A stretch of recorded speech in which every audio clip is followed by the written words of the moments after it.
Anyone need audio? Want to do audio?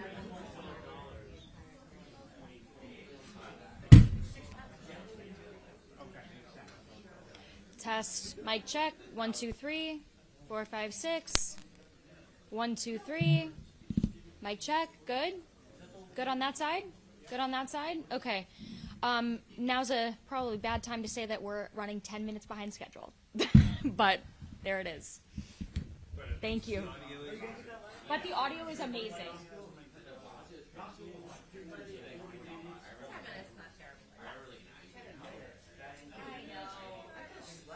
I know. Hello, this is Audra.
Good afternoon, everyone.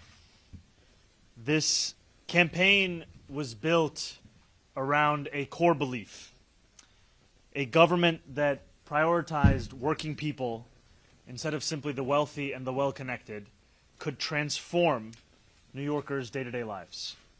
That remains my defining goal in City Hall, to deliver our affordability agenda for those who have too long been forgotten by our politics, to make a dignified life a reality for each and every person who calls this city their home. But that mission, it's part of a larger purpose, which is to restore New Yorkers' faith in a democracy that many have long felt abandoned by. New Yorkers often associate government with an irrelevance to their day-to-day struggles, associated with the possibility only of meager results, small ideas, and even smaller follow-through, agendas that are quicker to say no rather than eager to get to yes. I want to write a different story from our City Hall, a story of ambition, of reinvention, where working people know that they have fierce champions at every level of government and know that they can turn to those fortunate enough to serve them. Few agencies hold transformative power more than DCWP and are more ready to be supercharged to actually work for New Yorkers and address their concerns. There's not a single New Yorker, frankly, whose life is untouched by DCWP. Whether you are a consumer, a small business owner, an employee, the DCWP has the ability and remit to stand up for your rights and to fight predatory practices across the 5 boroughs. I want the next commissioner of this great agency to approach their role with a track record of achievement and an agenda of imagination, someone unafraid to take on entrenched interests. In Sam Levine, that is exactly the kind of leadership New Yorkers will get. Sam's pedigree is undeniable. From 2021 until this January, he served as the director of the FTC's Bureau of Consumer Protections, leading many of these same efforts on a national scale. What he achieved is not only remarkable, it has made measurable differences in the lives of millions of Americans. We pay less in junk fees, avoid deceitful subscription traps, trust that our data has been safeguarded, and are exposed to far less illegal telemarketing thanks to Sam's work. Before leading the Bureau of Consumer Protections, Sam advised FTC Commissioner Rohit Chopra and worked for the Illinois Attorney General, ensuring that those who were often forgotten not only had someone who would protect them, but also championing their struggles. Proud to be standing here appointing Sam to this role because of his experience leading work that restores people's trust in government, not because it is something of only a day-to-day importance, but frankly because this is part of the long-term objectives and goals of our government and what government should aspire to everywhere. Sam will work alongside our Deputy Mayor for Economic Justice, Julie Su, to protect New York City's 80,000 deliveristas who are as New York City as it gets. He will enforce the laws we have on the books now for consumers and workers alike. He will make DCWP a force to be reckoned with, one that refuses to allow corporations to treat their employees as expendable. When he succeeds, that success will be felt in a city that is vibrant with flourishing small businesses, in markets full of people who can afford to buy gifts and goods for themselves and their loved ones, in workers who know that their leaders, in fact, have their backs, and in an economy that is fairer and more accessible for all. Congratulations, my friend. Thank you, Mayor Elect. Very well.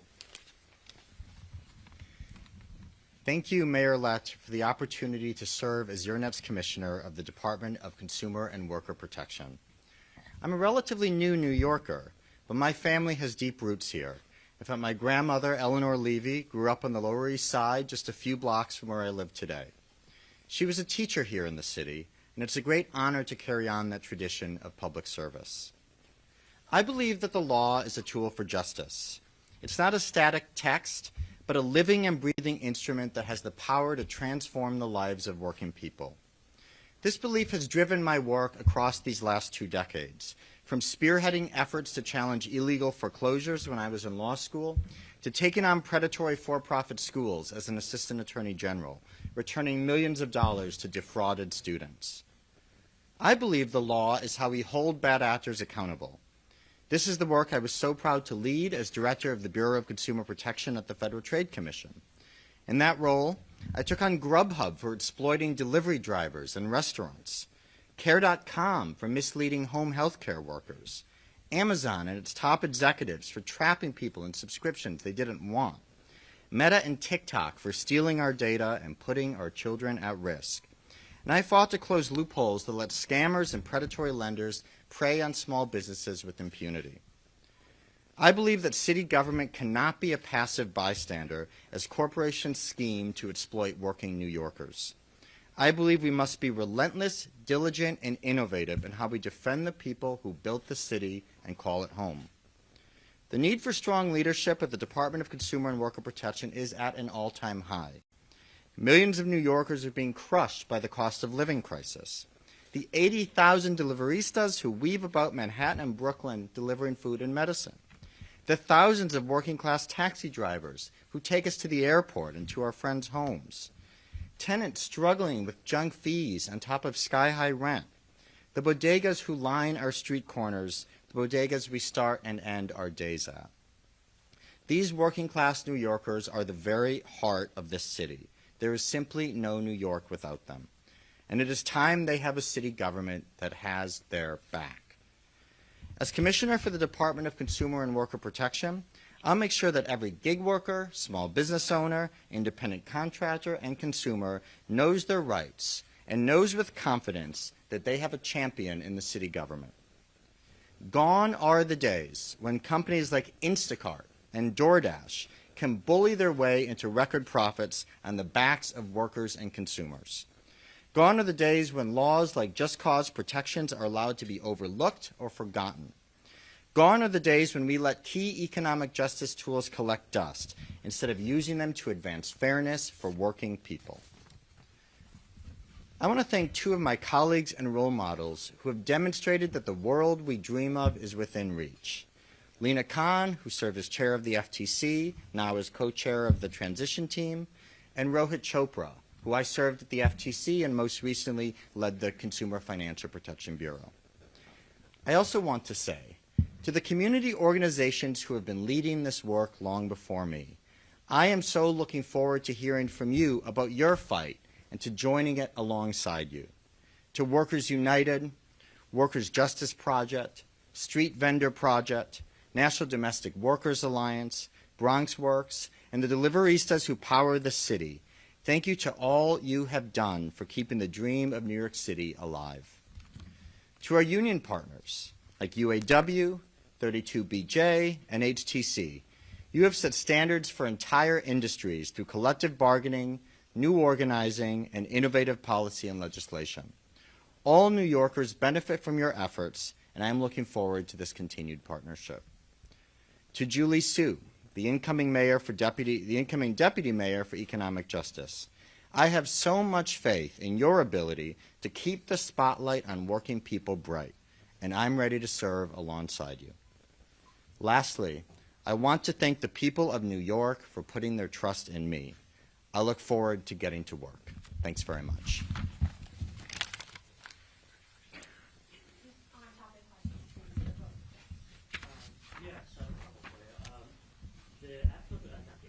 DCWP has said needs more money to regulate app companies. So are you planning on giving it more funding, and to what end will that funding be used? We have made a commitment over the course of the campaign that we intend to fulfill of doubling the funding that DCWP has, and the questions of specific allocations are conversations that I'll be having with our commissioner and our deputy mayor. And what do you think with that expanded funding, the DCWP can do to keep workers safe on the streets, keep pedestrians safe when they're walking around? I think we've seen time and time again that the efficacy of a law or a protection can only be measured by the knowledge of it and the use of it.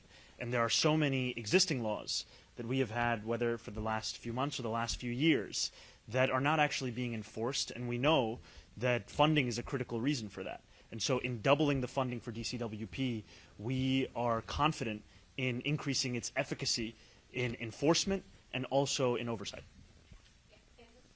I have an off-topic. Okay, on-topic question, Dennis.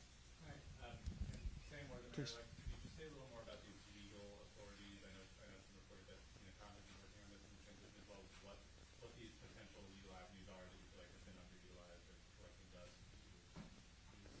Certainly. So for one, New York has a really strong consumer protection law that allows DCWP to go after unconscionable practices like price gouging and deceptive practices. This city also has some of the strongest worker protection laws, especially for gig workers in the city. And as the mayor-elect said, I really want a city in which every worker knows that if they're getting ripped off on the job, if their schedule isn't predictable, if they're getting nickeled and dimed or deplatformed or deactivated by a gig platform, they can call 311, talk to DCWP, and they will have the resources and the will to take action to hold those companies accountable and ensure justice for our workers. Well, the state just strengthened its consumer protection law, which we're very happy to see, but the city has its own consumer protection law. Thank you. For both of you, there's a push by private companies like Waymo to introduce automated driving into the city. You mentioned protecting taxi drivers, taxi workers. Do you see a way to protect taxi drivers with automated driving? Is something that you think should be introduced? Is that some? What do we? Do you think that automated driving should be allowed? Look, I think that if Waymo finds itself here in New York City, then our city government will be sure to provide not only oversight but also regulation, and that is both true to what the purview will be of DCWP and also beyond that throughout our entire city government. Hello, how are you both? Doing well. How are you? Related to Amy's question is about AI. That's a really big thing, especially under a current mayor who loves technology. You could say, is that something that you're going to be looking at, and in which ways do you think you could, I know some people are thinking of AI right now, some legislation. I mean, what would be your role in protecting many people, even us in the media, from these computers possibly taking away jobs? I think that it's a concern I've heard from many New Yorkers, and in terms of the potential impact of widespread job loss. I know it's already a reality for a number today, but that number is only going to grow. And so we are going to be sure, whether we're speaking of DCWP or just city government in general, look to protect workers, look to also ensure that the conversations around artificial intelligence are those that will help New Yorkers as opposed to ones where they will end up becoming the cost of the implementation. On-topic questions? Yeah. Go ahead, Josie. Hey, how are you? Hey, how's it going, Josie? So under Mayor Adams, street vendor enforcement shifted from under DCWP to sanitation. De Blasio had made it under the purview of DCWP. Would you support going back to putting this under DCWP? Those are conversations that we're going to have with the commissioner and with the deputy mayor. And then I have a second question. Sorry about my voice. No worries. So Mayor Adams recently jetted off to Mexico and then Georgia. I think he's still out in the world somewhere. Is this having any impact on the logistics of your transition at all? And do you want to make your inauguration next week? It is not having an impact on our transition, and the mayor is invited, as are New Yorkers across the 5 boroughs, to join us in celebrating the beginning of a new era in our politics. Jennifer, we're doing off topic, yeah. Can you talk to us, Mr. Mamdani, more about the inauguration, the plans? I mean, it's the first time here, at least in New York City, we've seen like a block party afterwards. Do you plan on joining the people after you get inaugurated? And where did the thought come to do this? The reason that I'm standing before you as the mayor-elect of our incredible city is because of the support, not just of those who voted for me, but frankly for those who volunteered over the course of this campaign. We had more than 100,000 volunteers. And so we wanted to ensure that as we celebrated the beginning of our administration, it was a celebration that was not simply for the typical people who would be invited to an inauguration, but in fact for everyone. And we're already so heartened by the response from New Yorkers who understand that this is not my success, it's our success. It's not my administration, it's our administration. Similarly, it's not my inauguration, it's for all of us. And I think that I'm so excited, frankly, at the prospect of celebrating the entirety of our city as we look to the work that we have to do moving forward. Are you going to join any of those New Yorkers along the party route? Currently, I do not know. When the election was over, you had 2 months of transition. Now you got 9 days. funny how that happened. I'm wondering if you feel like sending a message to New Yorkers about building your administration. Is it possible that you take office with major vacancies still in place, be it deputy mayors or commissioners?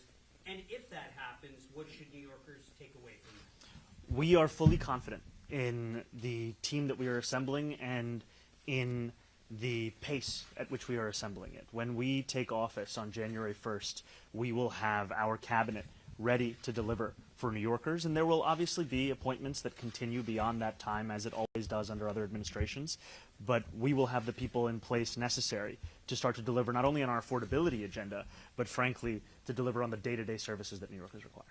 Yeah, Cory. Just wondering where you're going to be having your secret swearing in at midnight. And then for this 4,000 people, spill the secret. But for this 4,000 people that are getting tickets to the actual ceremony, who are those people? Can anyone apply for those tickets? And then what sort of security precautions are there going to be for the block party? Do you guys know how many officers you guys are going to have? Will there be barricades? So forth. So I can't tell you the specifics in terms of the number of officers, but I am deeply thankful to the NYPD for their work in protecting New Yorkers and the work that they will do on that day, and also protecting New Yorkers and ensuring it's a day of celebration. And the New Yorkers that the 4,000 New Yorkers will be ones that we invite. However, the block party is an invitation to all. And then your final question, I think, the swearing in at 12:01. Those are details we will be releasing soon. We all saw Kat Acosta step down, and I think you might be aware the ADL just released a report on the more than 400 people you appointed to transition committees. Among that report, they identified Ms. Ansari, who posted a cartoon depicting Israel as a dog. There was another person on the Committee on Worker Justice, Kazi Fuzia, who said resistance is justified hours after October 7th. Someone else saying Zionism is racism from the Committee on Legal Affairs. Someone from the Committee on Worker Justice who shared a post that said Zionists are worse than the Inquisition and the Nazis. Will the policy of your administration be to reject candidates who are actually hired to your administration when they express anti-Semitic positions or have anti-Semitic statements in the past? Are you going to automatically reject them from your administration? And then were any of these statements or these people that I identified or that were identified in the report, were these already flagged or identified by your transition team? So I have always spoken out against anti-Semitism and hatred in any form, and have made it clear that the commitment I have made to protect New Yorkers, to protect Jewish New Yorkers, is one that I will uphold as the next mayor of the city. And we must distinguish between anti-Semitism and criticism of the Israeli government. The ADL's report oftentimes ignores this distinction, and in doing so it draws attention away from the very real crisis of anti-Semitism we see not only just in our city but in the country at large. And this is a team we are speaking of more than 400 New Yorkers that we have assembled to advise on the transition. These are committees, 17 of which that range from worker justice to the importance of the arts. And we will continue to build an administration of appointees that reflect not only our commitments but also the fulfillment of our affordability agenda. But did any of those examples I read or in the report, if your team looked at it, did any of those go too far to where you said, okay, this is kind of anti-Semitic?